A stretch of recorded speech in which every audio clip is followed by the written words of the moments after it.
आदरणीय श्रोतागण, सादर नमन।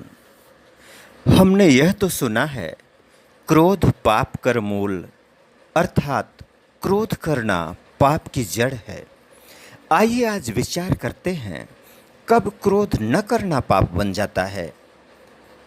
यदि अपनी संतान लाड़ प्यार की भाषा न समझती हो और लगने लगे कि समय रहते यदि उसे सही रास्ते पर नहीं लाया गया तो आगामी समय में उसके क्रियाकलाप से घर परिवार और समाज कलंकित हो सकता है। तो ऐसी अवस्था में माता पिता का धर्म है कि कुछ भी करके संतान को सही रास्ते पर लाएं, नहीं तो उनका क्रोध न करना पाप बन जाएगा।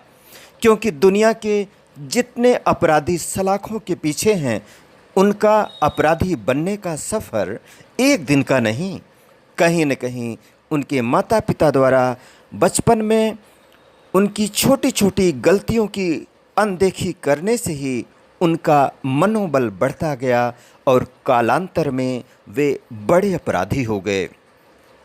दूसरी बात, उस सैनिक की जो वतन की रक्षा के लिए सरहद पर खड़ा है, लेकिन दुश्मन की आक्रामक मुद्रा देखकर भी प्रत्युत्तर देने के लिए क्रोधित होने की बजाय शांत बना रहे, तो वह देशद्रोह की श्रेणी में आने के साथ ही घोर पाप बन जाता है।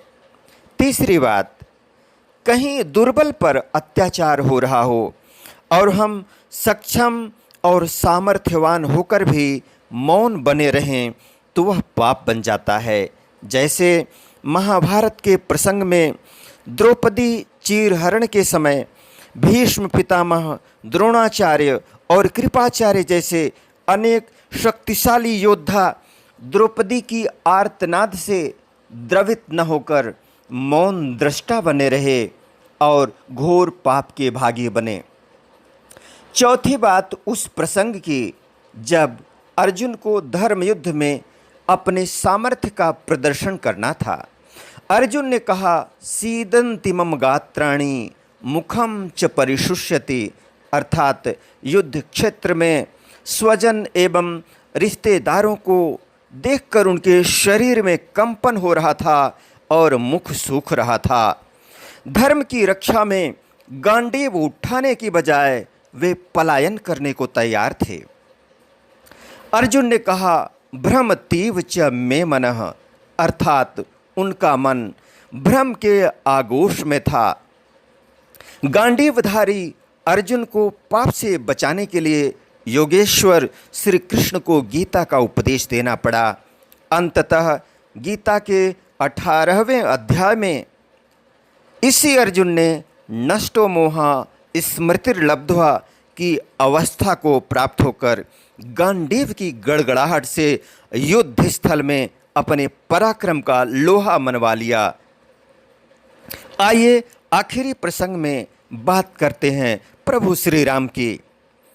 अस्थि समूह देखी रघुराया, पूछा मुनिन लागी अति दाया। निशिचर निकर सकल मुनि खाए, सुनि रघुबीर नयन जल छाए। अर्थात वनवास के दौरान जंगल से गुजरते हुए प्रभु श्री राम ने हड्डियों का ढेर देखा। द्रवित होकर उन्होंने ऋषि मुनियों से पूछा तो पता चला कि राक्षसों की सेना ने ऋषि मुनियों का भक्षण करके हड्डियों का ढेर लगाया हुआ था। तत्क्षण प्रभु श्री राम ने कहा, निश्चरहीन करऊँ मही, भुज उठाई प्रण कीन, सकल मुनिन के आश्रमन, जाई जाई सुख देन। अतः देश धर्म, मान मर्यादा और प्राण रक्षा के लिए क्रोध करना धर्म की श्रेणी में आता है, न कि पाप कहलाता है। वीडियो देखने के लिए धन्यवाद एवं आभार। जय हिंद, जय जगत।